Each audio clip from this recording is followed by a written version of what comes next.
और राम मंदिर चढ़ावा चोरी मामले में एसआईटी की टीम ने अपनी रिपोर्ट यूपी सरकार को सौंप दी है। ये रिपोर्ट गृह सचिव संजय प्रसाद को सौंपी गई है। इस रिपोर्ट में न केवल इस पूरे मामले से जुड़े तमाम पहलुओं की जानकारी दी गई, बल्कि भविष्य में इस तरह की कोई घटना ना हो उसको लेकर भी व्यवस्था और जवाबदेही तय कर दी गई है। एक रिपोर्ट देख लेते हैं। अयोध्या के राम मंदिर दान विवाद में अब जांच का पहिया तेजी से घूमता नजर आ रहा है। जिस एसआईटी को सच सामने लाने की जिम्मेदारी सौंपी गई थी, उसने अपनी प्रारंभिक जांच रिपोर्ट उत्तर प्रदेश सरकार को सौंप दी है। रिपोर्ट सीधे एसीएस गृह संजय प्रसाद को दी गई है और अब सबकी निगाहें सरकार के अगले कदम पर टिकी हैं। एसआईटी की रिपोर्ट में क्या है, इसको लेकर अभी तक कोई आधिकारिक बयान नहीं आया है। देखिए, ये शासन द्वारा नियुक्त 3 सदस्यीय एसआईटी की रिपोर्ट आज हमने अपर मुख्य सचिव गृह महोदय को सौंपी है। यह एक प्रारंभिक प्रतिवेदन है और उसके क्रम में आज अपर मुख्य सचिव गृह साहब को सौंप दिया गया। सूत्रों के मुताबिक जांच के दौरान मंदिर ट्रस्ट, बैंक अधिकारियों, दान गिनती से जुड़े कर्मचारियों और कई अन्य लोगों से पूछताछ की गई। कई दस्तावेज खंगाले गए और वित्तीय लेन देन की परतें खोली गई। ये भी बताया जा रहा है कि रिपोर्ट में कुछ गंभीर सवाल उठाए गए हैं। जांच में कई लोगों की भूमिका संदेह के घेरे में है।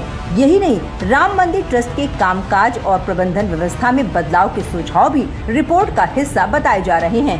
एसआईटी ने इस पूरे मामले की जांच को 3 भागों में बांटा है, जिससे मौजूदा लापरवाही सामने लाई जा सके, साथ ही ये भी तय हो जाए कि भविष्य में चढ़ावा और मंदिर संपत्ति में हेरफेर न हो सके।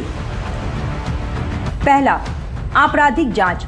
एसआईटी ने जांच में देखा कि किस कर्मचारी या ट्रस्टी की लापरवाही से चढ़ावे का पैसा, जेवरात या मंदिर की संपत्ति गायब हुई।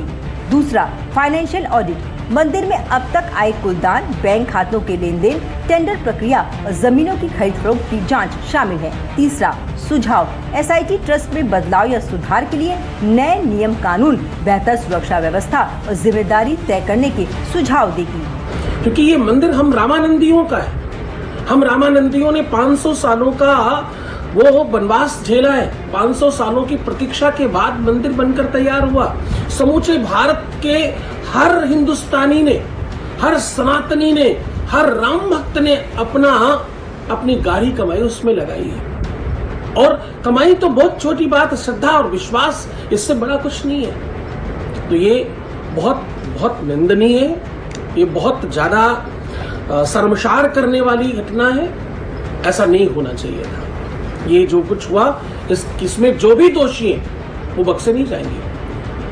मुझे पूर्ण विश्वास भी है और सरकार जिस प्रकार से काम कर रही है, पूरे भारतवर्ष को मैं विश्वास दिलाता हूँ, क्योंकि मैं नजदीक से देख पा रहा हूँ कि इसमें जिस प्रकार से एसआईटी गठित की गई है, जिस तरह के अधिकारी लगाए गए, जैसी व्यवस्था की गई है, ये अपने आप में मुझे लगता है कि बहुत उचित और बढ़िया कदम उठाया गया है। मैं आशा करता हूँ, बहुत प्रार्थना करता हूँ सरकार से कि कम से कम राम को तो न्याय मिलना ही चाहिए। राम मंदिर में ऐसा नहीं होना चाहिए। जांच शुरू होने के बाद मंदिर के अंदर की व्यवस्था को पूरी तरह से बदल दिया गया है। मंदिर में काम करने वाले 1600 कर्मचारियों पर निगरानी बढ़ा दी गई है। एसआईटी जांच के बाद राम मंदिर की व्यवस्था में जो 3 बड़े बदलाव किए गए हैं, उसको भी समझ लीजिए। टेबल कुर्सी नहीं, दरी पर बैठकर हो रही गिनती। पहले दान पात्र में आने वाले चढ़ावे के नोटों की गिनती सेवादार टेबल कुर्सी पर बैठकर करते थे। अब जमीन पर दरी और कालीन बिछाकर नोट गिने जाते हैं। आते जाते समय कर्मचारियों की सख्त तलाशी ली जा रही है। अब दान पात्र से रुपए निकालने की वीडियोग्राफी हो रही है। पुराने कर्मचारी हटाए गए। मंदिर में काम करने वाले 40 भरोसेमंद सेवादारों को ही नोट गिनने के काम में लगाया गया है। पुराने स्टाफ और नोट गिनने आने वाले बैंक के 2 कर्मचारियों को भी हटाकर नए लोग तैनात किए गए हैं। 6 नए सीसीटीवी भी लगाए गए हैं। डीवीआर में वीडियो स्टोरेज भी बढ़ाई जा रही है। ट्रस्टियों के अधिकार फ्रीज। मंदिर के महासचिव चंपत राय, ट्रस्टी डॉक्टर अनिल मिश्रा और आमंत्रित सदस्य गोपाल राव अब मंदिर की व्यवस्था से जुड़ा किसी भी तरह का नया फैसला नहीं ले सकते।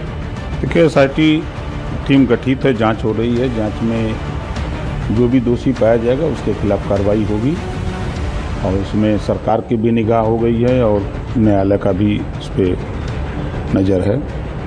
हालांकि एसआईटी की रिपोर्ट प्रारंभिक रिपोर्ट है, अंतिम जांच अभी बाकी है, लेकिन इतना तय है कि करोड़ों श्रद्धालुओं की आस्था से जुड़े इस मामले में अब हर तथ्य, हर लेन देन और हर जिम्मेदार व्यक्ति की भूमिका पर बारीकी से नजर रखी जा रही है। फिलहाल एसआईटी की रिपोर्ट सरकार के पास है और पूरे प्रदेश की नजर अब अगले फैसले पर टिकी हुई है।